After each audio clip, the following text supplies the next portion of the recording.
பாஸ்டாக்ஸ் நேயர்களுக்கு வணக்கம். இல்லைங்க, நான் என்ன கேட்குறேன்னா, காலத்துக்கு ஏற்ப நீங்கள் வந்து மாற்றிக்கணும்னு ஒன்று இருக்குது. அன்னைக்கு இருக்கக்கூடிய காலகட்டங்களில் புத்தகங்கள் மட்டுமே இருந்தது, தொலைக்காட்சி கிடையாது, வெறும் வந்து ஊடகங்கள்னு சொல்லக்கூடிய பத்திரிகை மட்டும்தான் இருந்தது. அந்த சமயத்தில் இப்படி ஒரு விஷயம் நடந்தது, ஒரு பெரிய புரட்சி, அன்றைக்கி மக்கள் அதை எதிர்பார்த்தாங்க, மக்கள் வந்து இப்படி ஒரு தலைவர் வேணும்னு நினச்சாங்கங்கிறது ஒன்று. இன்றைக்கி இருக்கிற காலகட்டங்களில் வந்து இப்போ யாருமே வந்து டெய்லி பசினால் வாடுறாங்க அப்படின்னு யாராவது ஒருத்தவங்களால காமிக்க முடியுமா?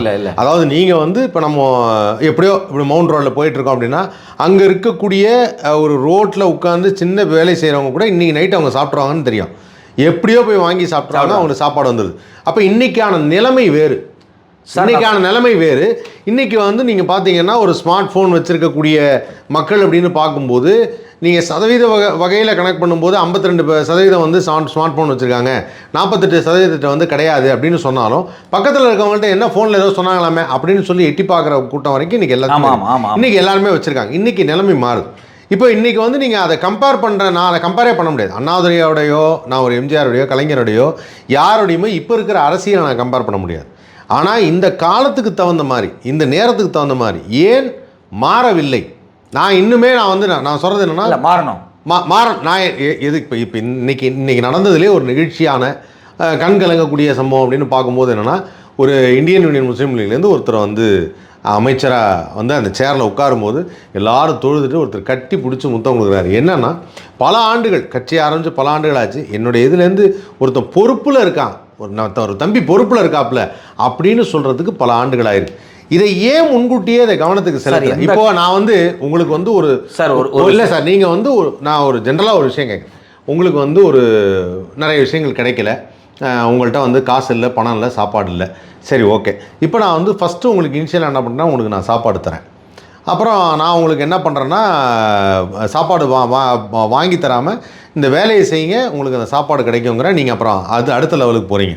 அதுக்கு அடுத்த லெவலுக்கு என்ன பண்ணுறேன்னா, நான் செய்கிற மாதிரி நீங்களும் தொழில் செய்யுங்கன்னு. இதான் 3வது லெவல். அந்த 3வது லெவல் தான் சமமாக உட்கார வைக்கிறது. சமத்துவம் என்றால் என்னென்னா, ஒரு 2 பேரும் ஆப்போசிட்டில் உட்கார்றதுங்கிறது ஒன்று இருக்குது.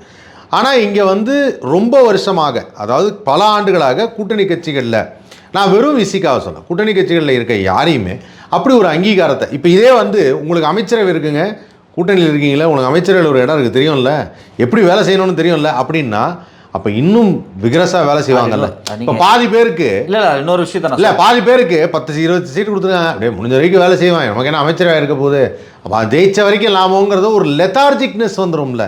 இப்போ இன்றைக்கி அவங்களுக்கு ஒரு கூடுதல் பொறுப்பாயிடுதுல்ல, நாளைக்கு நம்ம ஜெயிச்சோன்னா நமக்கு 2 அமைச்சரவை கேட்கலாம் அப்படிங்கிற ஒரு கூடுதல் பொறுப்பாயிடுதுல்ல. என்றைக்குமே ஒரு கட்சி எப்படி யோசிக்கணும்னா, ஒரு ஸ்தாபனமாக தான் யோசிப்பாங்க. ஒரு ஸ்தாபனம் எப்படி இருக்குது அப்படின்னா, இன்றைக்கி விசிகா ஒரு சீட்டு கேட்குது, நாளைக்கு காங்கிரஸ் வந்து கேட்பாங்க, நாளைக்கு இன்னொருத்தங்க இப்போ விசிகா ஆரம்பித்த மாதிரியே இன்னொரு கட்சி ஆரம்பிப்பாங்க. அவங்க ஒரு மக்களை வந்து ஒரு ஜாதியாகவோ இல்லை ஏதோ ஒரு வகையில் திரட்டிக்கிட்டு வருவாங்க, ரீஜனாக கூட திரட்டிகிட்டு வருவாங்க, அவங்க ஒரு சீட்டு கேட்பாங்க. நான் ஒரு ஸ்தாபனமாக பைலா போடுங்க. இல்லை பைலா போடுங்க. நான் என்ன கேட்குறேன்னா, நீங்கள் கூட்டணி இல்லை சார், கூட்டணி கட்சிக்கு நீங்கள் வரீங்கும்போது எனக்கு 25 சீட்டு கூட்டணி கட்சி அப்படின்னா ஓகே, நீங்கள் வந்து மினிமம் 6 சீட்டு ஜெயிச்சா அவங்களுக்கு அமைச்சரவையில் இடம்னு சொல்லுங்கள். அப்போ அவங்க வந்து 6 சீட்டுக்கு மேலே அவங்க உழைப்பாங்கல்ல. நீங்கள் ஒரு ஸ்டாட்டிஸ்டிக்ஸ் படி நம்ம எத்தனை சீட்டு ஜெயிக்கணும், எத்தனை சீட்டு ஜெயிச்சா நமக்கு நல்ல உதவியாக இருக்குங்கிறத நீங்கள் முடிவு பண்ணிங்கன்னா, அப்போ அதுக்கு தகுந்த மாதிரி நீங்கள் ஸ்டாட்டிஸ்டிக்ஸ் வச்சு உழைக்கணும். ஒரு ஸ்தாபனம் எப்பவுமே இன்னொரு ஸ்தாபனம் வளர்றதுக்கு உதவி செய்யவே செய்யாது. அப்போ நீங்கள் ஸ்தாபனமாக தான் இருந்திருக்கீங்க, அப்படி தான் செயல்படும். எப்படின்னா, அப்போ நீங்கள் அப்போ கார்பரேட்டுக்கும் அந்த கட்சி வளர, நான் என்ன சொல்கிறேன், கார்பரேட்டுக்கும் அப்போ இருக்கக்கூடிய நாங்கள் எல்லாம் சமமாக நினைக்கிறோம்னு சொல்லக்கூடிய அந்த கட்சிக்கும் என்ன விதமான வித்தியாசம் இருக்கு? அப்போ நீங்கள் சொல்கிறது பார்த்தா திமுக அதிமுகவும் இழுத்து மூடிட்டு 10 சின்ன சின்ன கட்சிகளை உருவாக்கிட்டு அவங்களுக்கு சீட்டு வாங்கி கொடுக்குற வேலை தான் பண்ண முடியும். நான் என்ன சொல்கிறேன் அப்படின்னா, இது மாதிரியான கட்சிகள் அப்படி நீங்கள் அப்படி சொல்ல, அதாவது நாங்கள் இதை கேட்டால் நாங்கள் அதை சொல்ல மாட்டோம், நாங்கள் இதை பண்ணணும், நாங்கள் இதை கேட்டால் நீங்கள் இல்லை நாங்கள் வேற ஒன்று சொல்லுவாங்க. சரி கிடையாது. நான் கேட்கறது என்னன்னா, ஏன் இதற்கு முன்னாடி இது நடக்கலை? இன்னைக்கு ஒன்றும் இல்லை சார், அந்த எமோஷனல் மூமெண்ட் நீங்கள் சொல்கிற மாதிரி மக்களுக்கு மத்தியில் வந்து மிகப்பெரிய லெவலில் கேப்சர் ஆயிருக்கு. இன்னைக்கு விசிகா தலைவர் வந்து கட்டி அணைக்கிறாரு, திருமாவளவன் வந்து கட்டி அணைக்கிறாரு. அவர் வந்து வன்னியரசு உட்காரும்போது நான் பார்க்குறேன், அந்த சேரில் வந்து அப்படி உட்கார்றதுக்கு வந்து அப்படி ஒரு தயக்கத்தோடு அப்படி வந்து மனசில் ஒரு இதோடு உட்கார்றாரு. இப்போ இது எல்லாரும் பார்க்குறாங்க சார். எனக்கு வன்னியரசன் எனக்கு தனிப்பட்ட முறையில் தெரியும். இல்லை நான் உட்காரும்போது நானும் ரொம்ப ஃபீல் பண்ணேன். அப்போ நான் அந்த வீடியோவை நான் ஷேரே பண்ணியிருக்கேன் சார். அவங்களுக்கு ஒரு ஒரே 30, அதாவது 1986 87 ஆரம்பிச்சது விடுதலை சிறுத்தை கட்சி. ஸோ இன்ன வரைக்கும் வந்து பார்த்தீங்கன்னா 40 வருஷம் ஆச்சு அவங்க ஒரே ஒரு பொறுப்பில் உட்கார்றது. சார் இப்போ அவங்களுக்கு எல்லாம் கிடைக்குது, அவங்களுக்கு எல்லாமே கிடைக்குது, அவங்களுக்கு நிறைய நலத்திட்டங்கள்லாம் வந்து செய்து கொடுத்துருக்காங்க. அதுக்கு வந்து இப்போ சிந்தனை செல்வன் வந்து கோடிட்டு சொன்ன மாதிரி நீங்கள் கோடிட்டு சொன்னீங்க, அவர் சொன்னதான் நான் சொன்னேன், அவர் சொன்னதான் சொன்னீங்க. இப்போ இது எல்லாத்தையும் வந்து நான் ஒத்துக்கிறேன், நான் இல்லைன்னே சொல்ல. ஏன் அந்த ஒரு சம உரிமையும் கொடுக்கக்கூடாது சார்? நான் இவங்களுக்கு மட்டும் கேட்கல சார், காங்கிரஸும். அப்போ காங்கிரஸ் கொள்கையில் நான் வந்து எங்களுக்கு கொள்கையில் வந்து அவங்களோட உடன்பாடு இல்லை, நாங்கள் மும்மொழி கொள்கையை வந்து எதிர்ப்போம், ஆனால் காங்கிரஸ் எதிர்க்காது அப்படின்னா நீங்கள் ஏன் அவங்களோட கூட்டணி வைக்கணும் சார்? அதுதான் சார், அவங்கள ஆதரிக்கிறதுக்கு என்ன சார் இங்கே வந்து நான் என்ன கேட்குறேன்னா, திராவிட முன்னேற்ற கழகத்துக்கு இல்லாத ஒரு பவர் காங்கிரஸுக்கு இங்கே என்ன இருக்குது? நீங்கள் சொன்னதுபடியே உங்களுடைய வாதத்துக்கே வரேன், அதில் என்ன இருக்குது சார்? என்னை பொறுத்த வரைக்கும் இந்தியாவில் 2 பெரிய கட்சிகள் தான் இருக்குது, மைய கட்சிகள். ஒன்று பாஜக, ஒன்று காங்கிரஸ். வேறு வழியே இல்லாமல் தான் காங்கிரஸோட மாநில கட்சிகள் ஒன்றுபட்டு நின்றுருக்காங்க. இப்போ தேர்ட் ஃப்ரண்ட் உருவாகுதுன்னு வச்சுங்களேன்.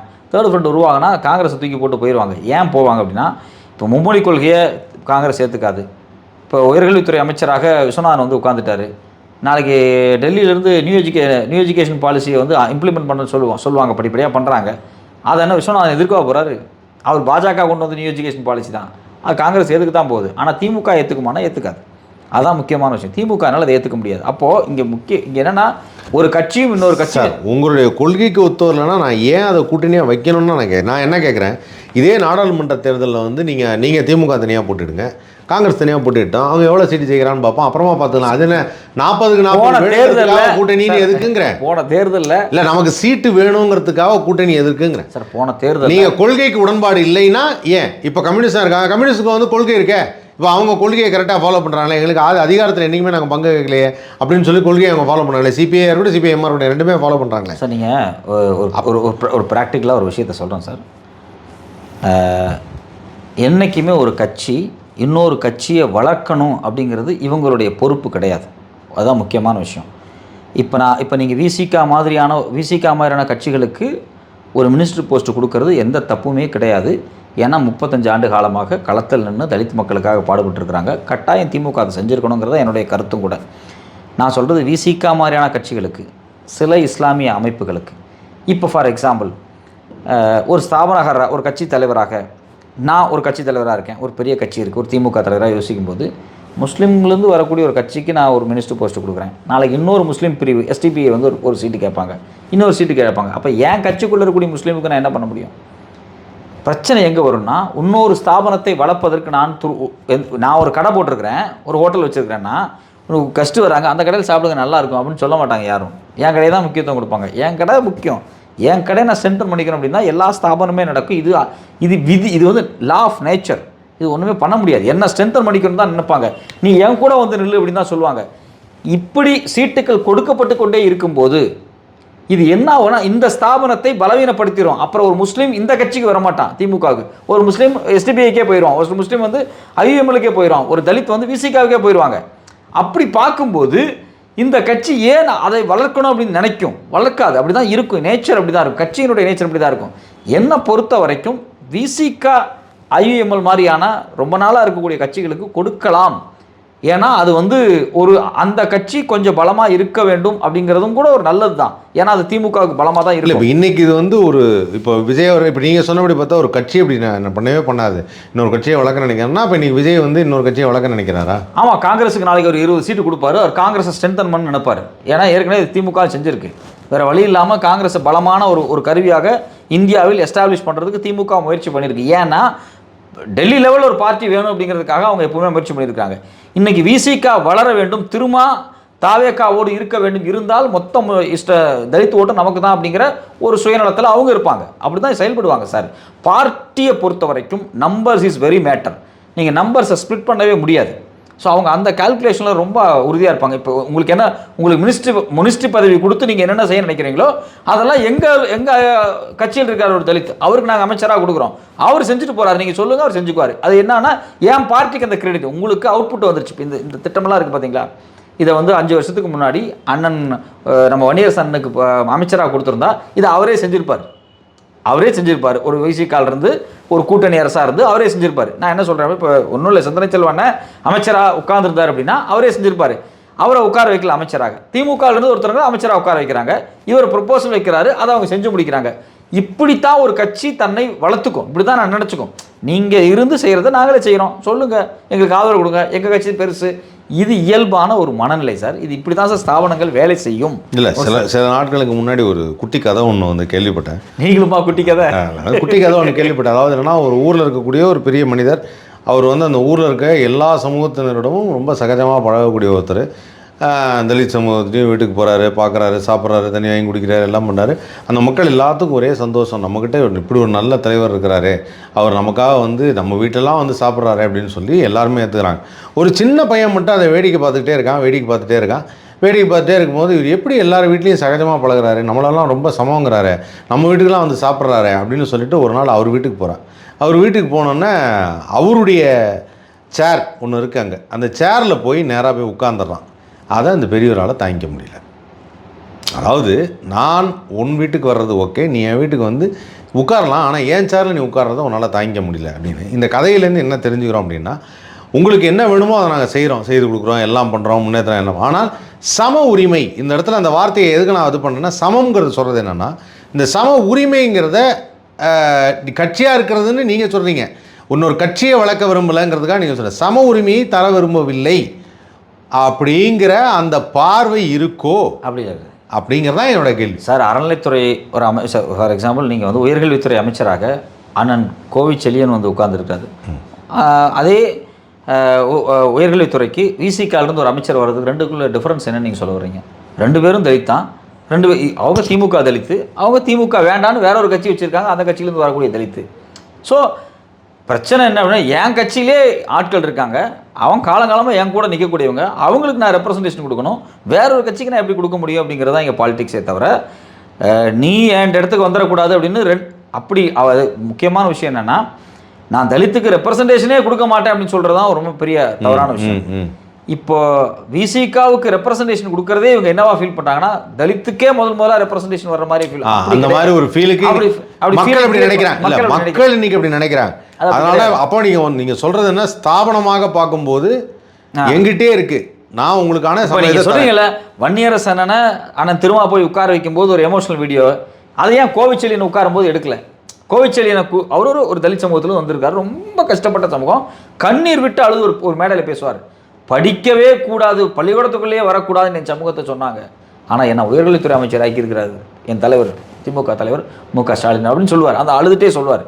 நான் என்ன கேட்குறேன், அந்த எமோஷன் ஏன் அதை எமோஷனாக ஏற்றுக்க மாட்டேங்கிறாங்க? அப்போ திமுக இல்லை, அந்த எமோஷனை நீங்கள் வீடியோ பண்ணலையே, நீங்கள் தான் இன்னும் வந்து புத்தகங்கள்லேயே இருக்கீங்களே. நீங்கள் புத்தகங்கள் திமுக செய்வதை எமோஷனலாக சொல்ல மாட்டாங்க சார். ஒன்றும் இல்லை சார், எமோஷனலாக சொல்ல மாட்டாங்க. எமோஷனலாக சொன்னா தானே இங்கே இன்னைக்கு, அதான் நான் சொன்னேன், காலத்தோடு ஊரோடு ஒட்டி வாழும். அது உண்மைதான் சார். சரி, இன்னைக்கான காலம் என்ன, எல்லார் கையிலையும் ஸ்மார்ட் ஃபோன் இருக்குது, எல்லார் கையிலையும் வீடியோ பார்க்குறாங்கன்னா, அப்போ இப்படி ஒரு விஷயம் நடந்திருக்குங்கிறது நீங்கள் மக்களுக்கு தெரியாது. கண்டிப்பாக சொல்லணும்.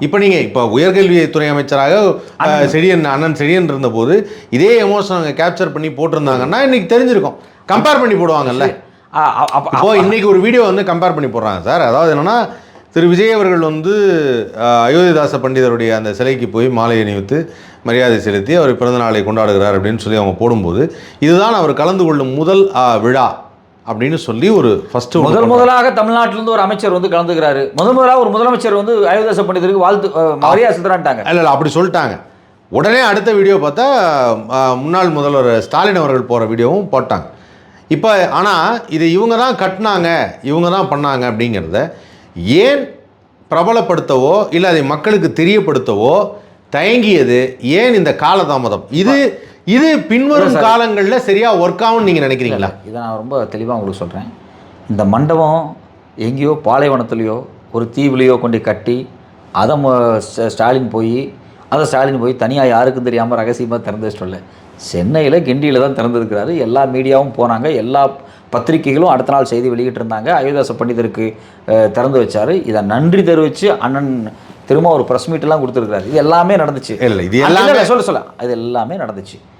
இன்னைக்கு அண்ணன் வன்னியரசனுடைய அமைச்சர் பதவி ஏற்கும் போதோ இல்லை தாவேகாவினுடைய தலித் அமைச்சர்கள் பதவி ஏற்கும்போது ஒரு எமோஷனாக ஒரு பாட்டு பாடி ஆட்டம் ஆடுறத எல்லாரும் ஷேர் பண்ணுறாங்கல்ல தலித்கள். அந்த தலித் யாருமே அன்னைக்கு ஏன் ஷேர் பண்ணலை? ஏன்னா திமுகவின் மீது ஒரு வெறுப்பு, திமுகவின் மீதான வெறுப்பு அப்படிங்கிறது காலங்காலமாக கட்டி அமைக்கப்பட்டிருக்கு. நீங்கள் அப்படி சொல்கிறீங்க. ஆனால் நான் சொல்கிறது என்னென்னா, பெரிய ஊடகங்களே, அதாவது யூடியூபர்ஸில் பெரிய டாப் யூடியூபர்ஸே அதை வீடியோ எடுத்து போடுறாங்க. அவங்க தான் ஷேர் பண்ணுறானே தவிர நீங்கள் ஒரு தனிப்பட்ட முறையில் அங்கே இருக்கக்கூடிய விசிகா தொண்டர்கள் வந்து அதை வீடியோ எடுத்து ஷேர் பண்ணல. இவங்க தான் அதை ஷேர் பண்ணுறாங்க. நான் என்ன கேட்குறேன்னா அந்த மீடியத்துக்குள்ளே, சோஷியல் மீடியாங்கிற மீடியத்துக்குள்ளே ஏன் வர தவறுகிறது? இன்னமும் அதுக்கு காலதாமதமாக வந்து யோசிச்சுக்கிட்டே இருக்கிறாங்க. அதை திமுக சரி செய்யணும். அவங்க வந்து இன்ஸ்டாகிராம் மாதிரியான விஷயங்களில் அவங்க நிறைய செய்கிறத விட இவங்க எப்படி ஒரு மாயாஜால வித்தை காமிக்கிறாங்க பார்த்தீங்களான்னு செய்யணும். மாயாஜால ஜிகனா வேலையும் பார்க்கணும். 2 விஷயம் தான் சார். அஸ்திவாரம், அலங்காரம். திமுக தலித்துக்களுக்கு செய்கிறது, திமுக தலித் மக்களுடைய வாழ்க்கையில் மேம்படுவதற்கான அஸ்திவாரத்தை செய்கிறார்கள். விஜய் செய்வது ஒரு அலங்காரத்தை செய்கிறார். மக்கள் அலங்காரத்தை நம்புகிறார்கள். ரொம்ப அழகாக பிடிஆர் பழனிவேல் தியாகராஜன் 2 நாளைக்கு முன்னாடி 4 பக்கம் அறிக்கை வெளியிட்டார். அதில் ஒரு வார்த்தை இங்கிலீஷில் மென்ஷன் பண்ணார், தமிழ்லையும் போட்டார் அடுத்த நாள். உள்ளடக்கத்தை விட வடிவத்திற்கு முக்கியத்துவம் கொடுக்கக்கூடிய அபாயகரமான காலகட்டத்தில் நாம் இருக்கிறோம் அப்படின்னார். இப்போ இந்த டேப் இருக்குது அப்படின்னா இது எவ்வளோ ரேமு, எவ்வளோ ஸ்டோரேஜ், என்ன ப்ராசஸ்ஸு, எப்படி இருக்குது, ஏது இருக்குது, அதை பற்றியெல்லாம் முக்கியம் இல்லாமல் அழகாக இருக்குது, ரொம்ப ஸ்லிம்மாக இருக்குது, ஹேண்டியாக இருக்குது. இந்த உள்ள இருக்கக்கூடிய விஷயத்தை விட இதனுடைய வடிவத்துக்கு முக்கியம் இருக்கக்கூடிய அபாயத்தில் வாழ்கிறோம்ங்கிறாரு. அதை தான் சொல்ல வர்றேன். 8 அமைச்சர் கிடைச்சது. அதை அபாயம்னு எப்படி சார் சொல்றீங்க? அதுதானே இந்த காலம். அதை தான் சார் இந்த காலம். அதனால தான் நான் என்ன சொல்ல வர்றேன், உள்ளடக்கமும் நன்றாக இருக்க வேண்டும், அதே சமயத்தில் இதில் ஜிகனா வேலையும் பார்க்கணும். அப்போ தான் திமுக எந்திரிச்சு வர முடியும், திமுக இதெல்லாத்தையும் தூக்கி சாப்பிட முடியும். அதாவது எப்படின்னா சின்ன விஷயத்துக்கு கூட பாட்டை போட்டு ஒரு ரீல்ஸையும் போடணும். அதே சமயத்தில் அவன் செய்கிறான் அப்படிங்கிறக்காக நாம் அதை மட்டுமே செஞ்சுட்டு இருக்க முடியாது. நாம் மக்களுக்கு செய்கிறதையும் தரமாக செய்யணும். இந்த தலித்துகளுக்கு இவ்வளோ திட்டங்களை செஞ்சாங்கல்ல, இதே போல் திமுக வந்தால் செய்யணும். செய்கிறத அவங்கள மாதிரி ப்ரொமோட்டும் பண்ணணும். இங்கே என்ன பிரச்சனை தெரியுமா சார்? ஒரு சினிமாவிலிருந்து வரக்கூடிய ஒருத்தர் முதலமைச்சராக வர்றார். அவரே ஒரு பெரிய ஸ்டார். அவர் என்ன பண்ணாலும் நியூஸ். அதனால தான் இப்போ சிஎம் ஸ்டாலின் பண்ணுறது எதுவும் பெரிய நியூஸாக சாதாரண இளைஞர்கள் மத்தியில், ஏன் இளைஞர்கள் மத்தியில் இது புதுசு, இது முதல் ஒன்றும் இல்லை சார். ஒரு பொண்ணு கீர்த்தனாங்கிறவங்க அமைச்சராகிறாங்க. தமிழ்நாட்டு வரலாற்றிலேயே முதல் முறையாக ஒரு பெண் அமைச்சர்னு ஒரு வீடியோ இன்ஸ்டாவில் பாட்டு போட்டு போடுறாங்க. 40 லட்சம் பேர் 50 லட்சம் பேர் லைக் பண்ணுறான், அதாவது ஷேர் பண்ணுறான், லைக் பண்ணுறான். அது ஒரு 50 லட்சம் பேர் நம்புகிறான் சார். இந்தியாவில் முதல் பெண், அதாவது தமிழ்நாட்டில் முதல் பெண் அமைச்சர்னு போடுறான். அப்போ என்னென்னா இவனு நியூஸ் பேப்பர் படித்தது கிடையாது, இவனுக்கு அரசியல்லாம் என்னன்னே தெரியாது, தான் கண்ணு முன்னாடி ஜெயலலிதாவே அவன் பார்த்ததில்லை போல இருக்கு. ஸோ அவன் அரசியலுக்கு வெளியே வேறு ரூமில் இருந்துட்டு திடீர்னு இந்த ரூமுக்குள்ளே வந்த உடனேயே அவனுக்கு அந்த அம்மா தான் முதல் பெண் அமைச்சராக தெரியுது. அவனுக்கு விஜய் தான் மிகப்பெரிய புரட்சி பண்ணுறாரு அப்படின்னு தோணுது.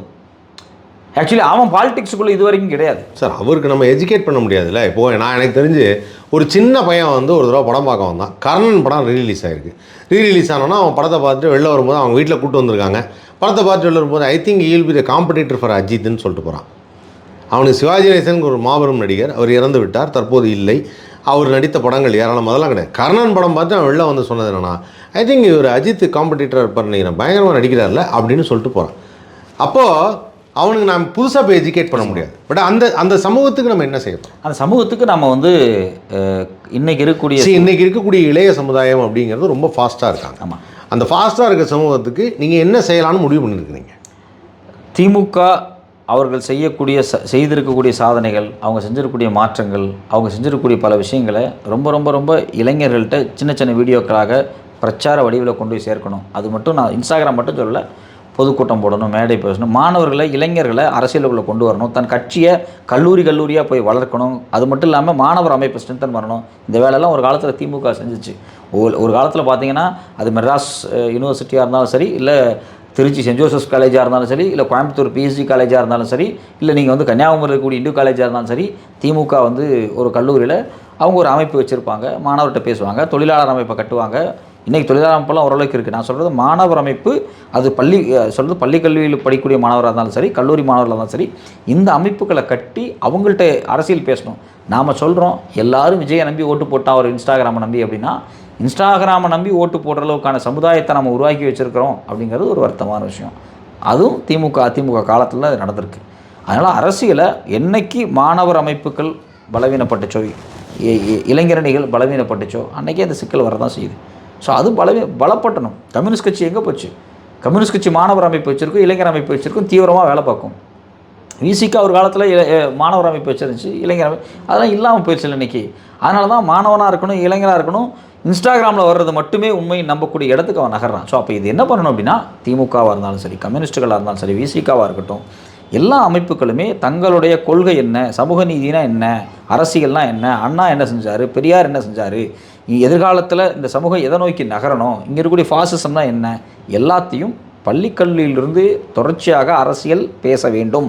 அரசியல் பேசக்கூடாது பள்ளிக்கூடங்களில், அரசியல் பேசக்கூடாது கல்லூரிகளில் அப்படிங்கிற நிலை தான் இன்றைக்கி விஜய் வந்து உட்கார்ந்துருக்கிறது காரணம். வேறு ஒன்றுமே இல்லை. விஜய் அவர் சமூகத்துக்காக என்ன செஞ்சுட்டார்? அவரை பார்த்து ஓட்டு போடுறதுக்கு அவர்கிட்ட என்ன இருக்குது? டான்ஸ் ஆடுவார், அவ்வளோதான். டான்ஸ் ஆடுறது. சார் விஜய்க்கு ஏன் ஓட்டு போட்டேன்? உன் வாழ்க்கையில் விஜய் என்ன மாற்றிருக்கிறாரு? அதெல்லாம் ஒன்றும் இல்லை சார். வாய்ப்பு இப்போ தான் கிடைச்சிருக்கு, இனிமேல் தானே சார் செயல்படும். அதான் சார், அதான் சொல்லுவான். எனக்கு அதெல்லாம் ஒன்றும் இல்லை. இப்போ அவர் வந்தால் நல்லா படத்தெல்லாம் நல்லா வசனம் பேசியிருக்காரு, மக்களுக்கு படத்தில் நல்லா செய்கிறாரு, வந்தால் செய்வார் நம்பிக்கை. முதல்ல வர்றவங்க எல்லாருக்குமே வந்து வெறும் பேச்சு. இப்போ அண்ணாதுரை என்ன செஞ்சிருப்பாரு? அண்ணாதுரை பேசியிருக்காரு, போராட்டம் நடத்தியிருக்காரு, அவர் வந்ததுக்கப்புறம் தான் நிறையா செஞ்சார். சார் இது ஒரு ராங் கம்பேரிசன். அண்ணா பல வருஷம் ஜெயிலில் இருந்துட்டு தான் சார் முதலமைச்சர் வர்றாரு. ஏன்னா அவர் இந்திய. சரி சார், அல்ல நான் கம்பேர் பண்ணுறதுக்காக சொல்ல, அவரும் வந்து மக்களுக்காக செய்த பிறகு தானே இன்னும் பெரிய பாசம். அவர் மக்களுக்கு செஞ்சதால் தான் சார் சிஎம் ஆனார்.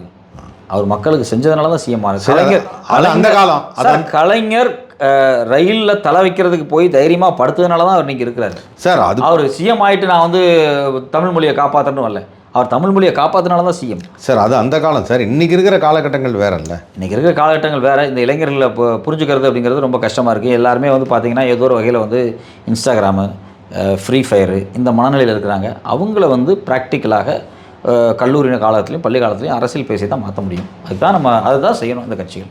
சரி, காலப்போக்கில் என்ன நடக்குது அப்படிங்கிறத காத்திருந்து தான் பார்க்கணும். இருந்தாலும் வந்து நீங்கள் அதுக்கு ஒரு சிறப்பான ஒரு விளக்கம் கொடுத்தீங்க. ஒரு கட்சி சார்ந்து அவங்க கட்சியில் மற்றொரு கட்சி வளருவதற்கு அவங்க பெரிதாக உறுதுணையாக இருக்க முடியாது, ஆனால் அதான் நம்ம ஆதரிக்கிறதுல தப்பு இல்லை அப்படின்னு சொல்லி யாராக இருந்தாலும் சரி தான், அவன் யாராக இருந்தாலும் ஒரு ஸ்தாபனமாக தான் இருக்கிறது அப்படிங்கிறத நீங்கள் சொல்கிறீங்க.